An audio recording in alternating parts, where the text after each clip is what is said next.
परबलपुर नगर पंचायत के मुख्य पार्षद ने सीओ पर लगाया गंभीर आरोप। कहा, मेरे परिवार के साथ बदसलूकी की गई, जिससे मेरे सम्मान को ठेस पहुंचा है, जिसको लेकर मैं यहां के वरीय अधिकारियों को इस मामले से अवगत करा इंसाफ की गुहार लगाऊंगा। दरअसल पूरा मामला यह है कि कोर्ट के आदेश पर अतिक्रमण हटाने गई स्थानीय प्रशासन और मुख्य पार्षद के परिवार से कहासुनी हुई, जिसके बाद यह विवाद उठा। पीड़ित मुख्य पार्षद का कहना है कि मामला कोर्ट में लंबित है और इसे मापी करने आदेश दिया गया था, लेकिन प्रशासन द्वारा बिना मापी किए मुख्य पार्षद को सूचित किए बगैर बुलडोज करने गई थी। वहीं परबलपुर सीओ मोहित सिन्हा का कहना है कि मामला 2006 से ही लंबित है। 1 साल पहले सभी को नोटिस किया जा चुका है। इसमें कुल 8 लोग शामिल हैं। महिलाएं आगे आकर हल्ला हंगामा करने लगी तो उसे हटने को कहा गया था। उनके द्वारा लगाए जा रहे आरोप बिल्कुल बेबुनियाद हैं। एटीवी नालंदा से अमन कुमार की रिपोर्ट। क्या क्या घटना कल घटी थी? कल का जो घटना है सर, हम स्टेट बैंक सीएसपी चलाते हैं, हम रोजगार करते हैं। हम अपने रोजगार के प्लांट पर बैठे हुए थे। हमारी पत्नी घर से फ़ोन की कि इसके घर पर आइए, बहुत सा पुलिस आया हुआ है, गाली गलौज कर रहा है हम लोग को अंदर घर में घुस के।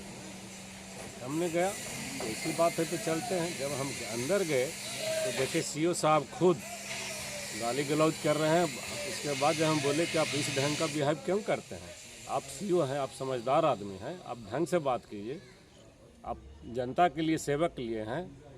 इतना बोलने के बाद हमको कॉलर पकड़ लिए। कॉलर पकड़ने के बाद गाड़ी दे दिए कि अरे साला तुम कौन बोलने वाला है। हम कि मेरे नाम से केस जो चल रहा है हम भी उसमें मुदाले हैं।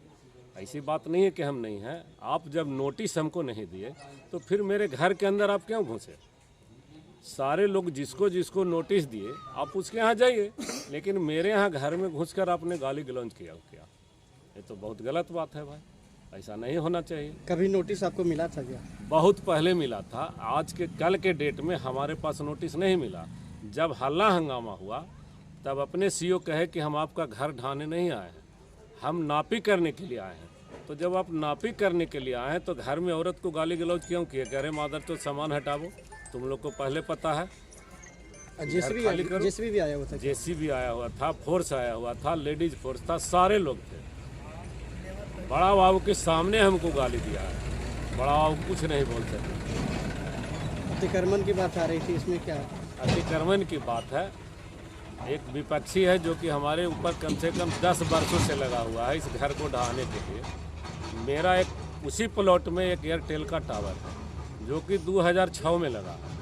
2006 में हमें एनओसी मिला सीओ के अनुसार, अमीन से नापी ज़मीन मिला कि आपका ये 5 डिसमिल जो ज़मीन है या रैती ज़मीन है, इस पर टावर बनाने में कोई आपत्ति नहीं है। जिस टावर को भी उन्होंने कहा गाली देकर कि अरे इसको बंद करो, हटाओ, ये तुम्हारा ज़मीन में नहीं है। तो जब 2006 का सीओ गलत हो सकता है और ये अपने आप को बहुत ईमानदार बता रहे हैं, कह रहे अगला सीओ चोर था, तो चोर तो ही न है। आज नया आए हैं, कहते हैं कि सीओ को हम वैल्यू नहीं देंगे। जबकि हाईकोर्ट का डिसीजन था। हमने भी हाईकोर्ट गया, हाईकोर्ट कहा पुनर्नापी किया जाए ज़मीन को, इसको कहा इसकी कुछ नहीं होगा। डीएम का भी आदेश था, डीएम के यहाँ भी हमने केस किया। डीएम का भी आदेश ये हुआ कि इसको पुनर्नापी किया जाए। मेरा परिवार पर ही, खानदान पर, बाप दादा से लेके आज तक हम लोग 3 भाई हैं। किसी पर कोई कह दे कि एक भी FIR है। अभी न्यायालय में गए हैं क्या? हाँ, न्यायालय में गए हैं। उचित मांग के गुहार लगाते हैं। हाँ, इसका उचित हमको दिया, फैसला किया जाए। हम तो मानहानि का केस करेंगे उन पर। हमारे साथ बहुत गलत बिहेव किए हैं। 60 वर्ष की उम्र में हमारे पास जब कोई FIR नहीं है, किसी से झगड़ा नहीं है, कोई लफड़ा नहीं है, और हमारे साथ वो बेइज्जती करते हैं, ये तो बहुत मानहानि का बात है। हम मानहानि का मुकदमा करेंगे उन पर। घटना घटी है कुछ, तो क्या क्या कल देखे थे, क्या हुआ था? कल तो देखे सर, प्रशासन भी, सीओ भी, सब कुछ आए हुए थे। सीओ तो घर में घुसे और गाली गलौज करने लगे इनका रामगिरी जी के घर में। नोटिस दिए थे कि नहीं दिए थे ये हमको मालूम नहीं है, लेकिन मतलब वहाँ पर प्रसार हो रही थी और ताला मतलब आवाज़ निकाले, गाली का आवाज़। क्या लगता है आपको कि पदाधिकारियों को इस तरीके से बात करना चाहिए जनता जी ना, ये ऐसा तो नहीं करेंगे। उनका जो मतलब टारगेट किया जा रहा है, हाँ, उनका जो है वो अपना उनका मतलब पूछना चाहिए था, वो मतलब लफ्ज निकालें गाड़ी का। क्या नाम हुआ आपका? जी आपका क्या नाम हुआ? मंजीत कुमार जायसवाल। मामला चल रहा था, सीओ आए थे कल। मामला था अतिक्रमण का। तो हमको पहले नापी किए थे सीओ साहब अमीन के द्वारा। वो अमीन सही से नहीं नापा। हम उनके नापी के खिलाफ चले गए हाई कोर्ट ने आदेश दिया री नापी के लिए कि फिर दोबारा नापी किया जाए। सीओ को हम 2 बार 3 बार नोटिस दिए कि भाई उसको हम नापी कराइए। फिर ही हमको नोटिस देते हैं कि ये आप अगर नापी संतुष्ट नहीं है तो आप जाइए समाहर्ता के यहाँ। तो फिर हम चले गए समाहर्ता के यहाँ अपील में। वहाँ से भी आदेश हुआ कि भाई आखिर हाई कोर्ट का जब आदेश तो क्यों नहीं इसका पालन करते हैं। वहाँ से जब आदेश हो गया उसके बाद ही फिर एकाएक है जो मतलब कल 19 तारीख को हम सब भाई लोग यहीं पर थे, अपना धंधा पानी में थे, यहीं पर बैठे हुए थे। तो घर से फ़ोन आया कि सीओ साहब आवल हैं जो बहुत सा फोर्स लेकर के और जेसीबी मशीन लेकर के तो कहते हैं घर खाली करो, तोड़ देंगे। क्योंकि भाई कौन सी बात है। फिर हम लोग यहाँ से गए। क्या आपको? हाँ, नोटिस नहीं मिला। 19 तारीख को नोटिस नहीं मिला, कोई का हमको नहीं। तो हम तो समझे कि भाई नापी का आदेश, नापी करने के तभी ना मतलब अथी करेंगे, इसको तोड़ेंगे या हटावेंगे हम। लेकिन ये है जो देखने को पर पूरा फोर्स लिए हुए हैं, जेसीबी है, बहुत सारे लेबर लोग हैं। हम पूछा सीओ साहब भाई आप नापी नहीं किए, काहे मतलब तोड़ने के लिए आ गए। तो हम किसके आदेश से तोड़ना है?